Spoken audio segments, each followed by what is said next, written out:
अस्सलाम वालेकुम। आज हम दही के हवाले से, उसके फ़ायदे के हवाले से, चूज़ों में, मुर्गियों में इसके क्या क्या फ़ायदे हैं उस हवाले से हम बात करने लगे हैं। तो वीडियो की डिटेल में जाने से पहले आपसे एक छोटी सी रिक्वेस्ट है, अगर आपने अभी तक इस चैनल को सब्सक्राइब नहीं किया तो जल्दी से इस चैनल को भी सब्सक्राइब कर लें और साथ लगी घंटी के निशान को भी ज़रूर दबाएँ ताकि जब भी हम नई वीडियो अपलोड करें वो आप तक सबसे पहले पहुँच जाए।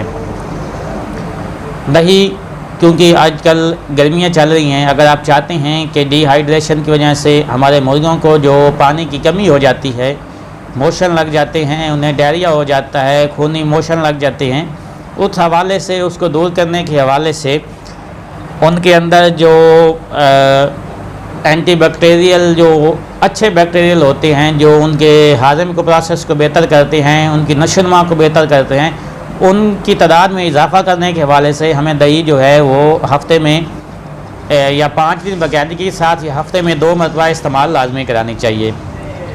ये न सिर्फ उनकी हाजमे को बेहतर करती है, उनकी ग्रोथ को अच्छा करती है, बल्कि उनके वज़न बढ़ाने में भी काफ़ी हद तक मददगार साबित होती है। और इसके अलावा उनकी पानी की जो कमी है वो भी उसको पूरा करने में काफ़ी हद तक मददगार साबित होती है। इसका बनाने का तरीका ये है कि आपके पास अगर एक बाजरा है या आपके पास फीड है, तो 1 किलो फीड के अंदर आपने 4 से 5 चम्मच दही के उसके ऊपर डाल के हाथों की मदद से अच्छी तरह रब करें ताकि वो अच्छी तरह उसके अंदर जज़ब हो जाए।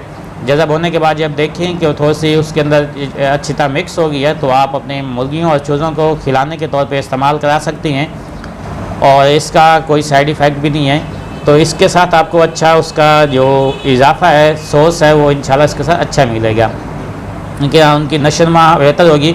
आप बाकायदगी के साथ रोज़ाना के हिसाब से 5 दिन बाकायदगी के साथ भी इस्तेमाल करा सकती हैं। अगर आप रोज़ाना की बुनियाद पे यानी कि 5 दिन मुसलसल इस्तेमाल कराते हैं तो फिर आपको 20 दिन छोड़ के फिर आप इस्तेमाल करा सकते हैं। नहीं तो हफ़्ते में 2 मरतबा इसे इस्तेमाल कराएँ, इंशाल्लाह इसका आपको बहुत ज़्यादा फ़ायदा भी मिलेगा।